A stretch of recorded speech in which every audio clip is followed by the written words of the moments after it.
Hey, it's Rick with Welding Training Solutions. Have you ever asked a question at work like, why are we doing it like this? And you get a response, well, that's the way we've always done it. The problem is the way we've always done it may not be the best way to do it. And there's a lot of things that get carried on via habit that are no longer applicable in present day situation. A good example of that is TIG welding aluminum. And you'll hear comments like, well, we always put a ball on in tungsten, always ball it up prior to welding. Well, why would you do that? Well, when you're welding aluminum, you're welding on alternating current high frequency.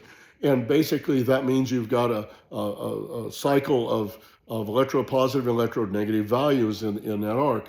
Well, the electropositive side is required to electrically clean the aluminum, which is why we use alternating current.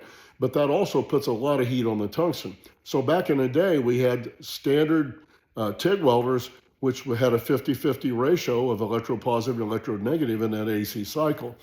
And so that put a tremendous amount of heat on the tungsten. So back in the day, you would put a ball on that tungsten in order to create a ball that you could maintain concentrically with that electrode, so the arc would come off consistently on all sides of the rod or of the electrode.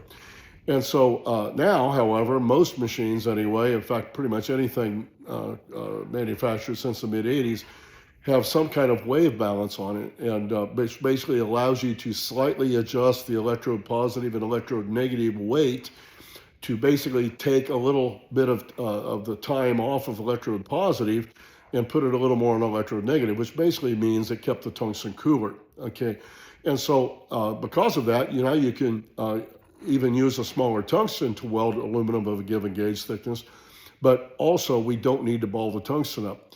It will round itself off if you're using the right tungsten diameter for what you're welding. It will round itself off, and that's great. That's what's supposed to happen, at least in most TIG machines. That's what all you're going to get.